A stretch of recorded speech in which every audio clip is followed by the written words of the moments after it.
My daughter called them helpers. I wish I had understood the simplicity of that.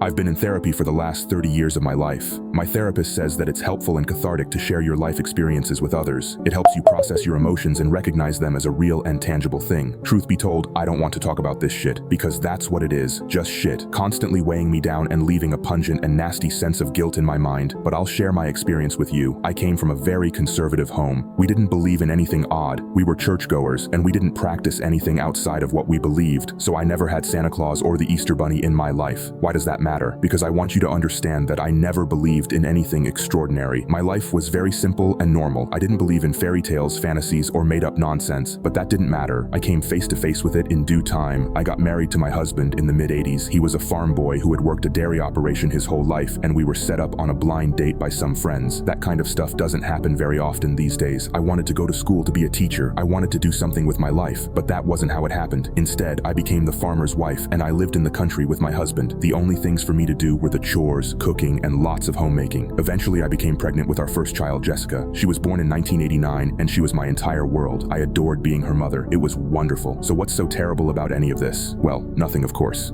But our lives changed soon enough. It started about a week after Jessica's 5th birthday. The first thing we saw were the lights in the windows. We never could quite pin down when exactly it was happening, but intermittently through the night, these large beams of light would penetrate the windows of our house. Bob would go outside and look everywhere to see what in the hell had been causing these lights, but he never could find it. We thought that maybe some punk teenagers were running their cars through the fields, but we never found any tire tracks or any indication that anyone or anything had been nearby.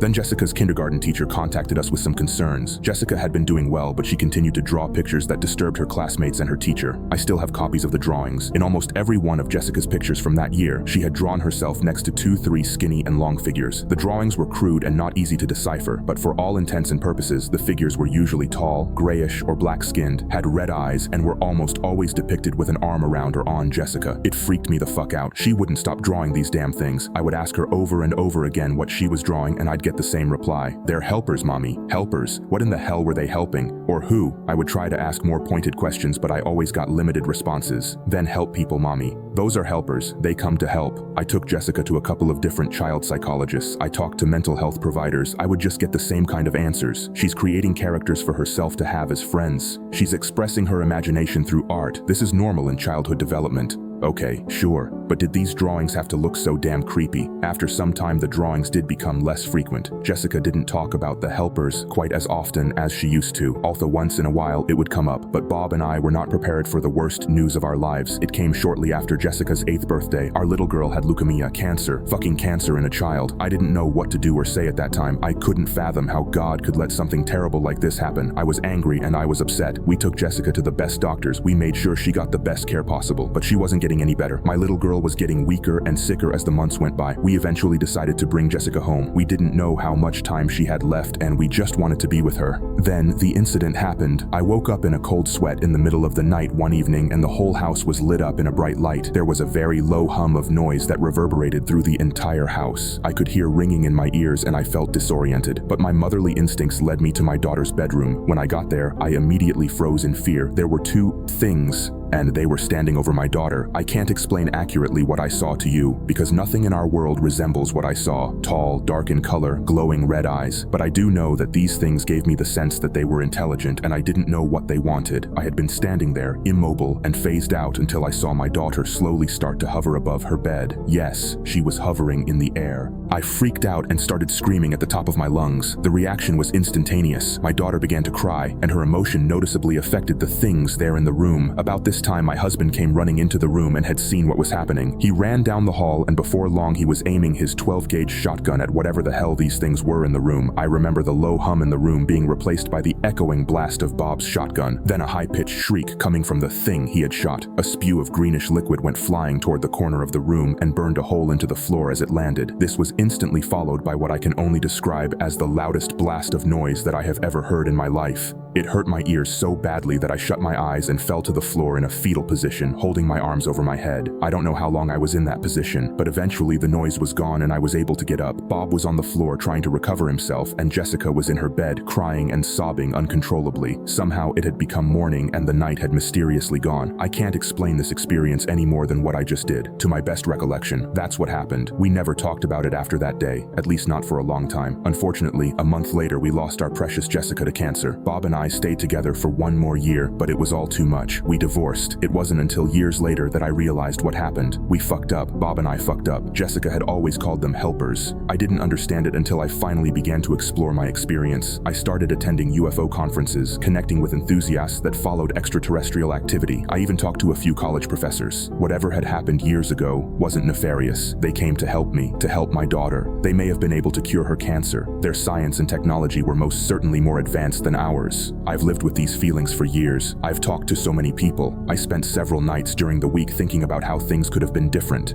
This is what I do know. My husband and I acted out of fear. My daughter tried to tell me what was going to happen. I never took what she meant to be the truth. Now I live with the horror of knowing that I helped stop that one thing that may have saved my daughter.